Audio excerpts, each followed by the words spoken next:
Je suis épuisé de ce qu'il m'arrive. Je ne dors plus et l'écriture est devenue mon unique activité constructive.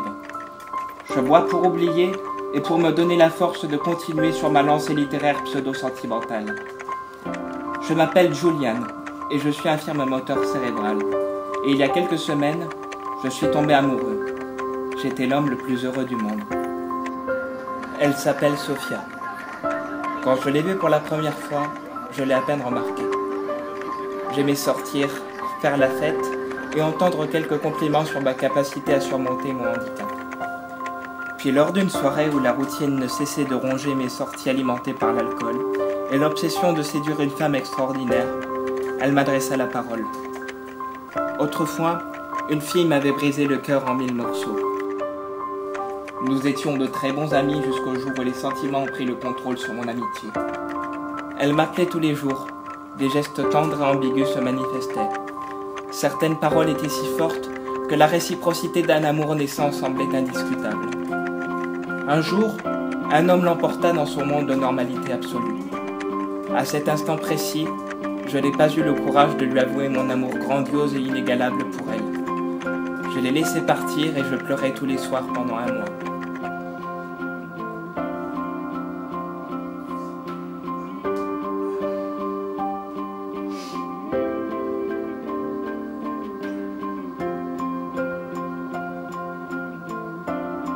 Des années passèrent.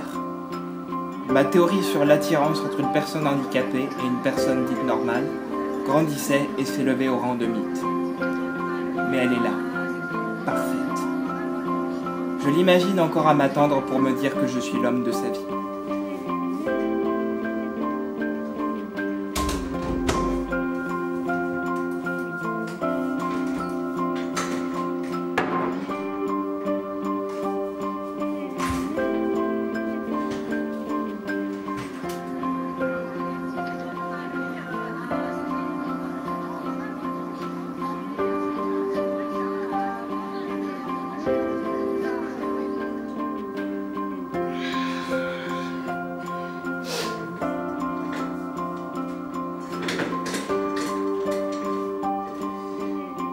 Quand je l'ai embrassée pour la première fois,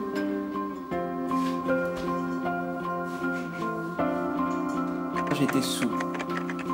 Quand elle m'a embrassé pour la deuxième fois, nous étions enlacés sur un banc avec une vue imprenable sur la ville. J'étais devenu l'amant de la plus belle fille du monde. C'était l'idylle improbable parfaite. J'étais fier de me balader dans la rue avec elle. Cette fierté surdimensionnée l'a menée vers une lassitude irréversible. J'ai perdu la femme de ma vie à cause de mon ego handicapant. Ce baiser, je n'osais jamais l'imaginer. Son amour pour moi, s'il a existé un jour, s'en est allé. La normalité de la vie a repris le dessus sur un rêve qui était devenu réalité. Sur un concept qui dérogeait les règles de l'attirance physique.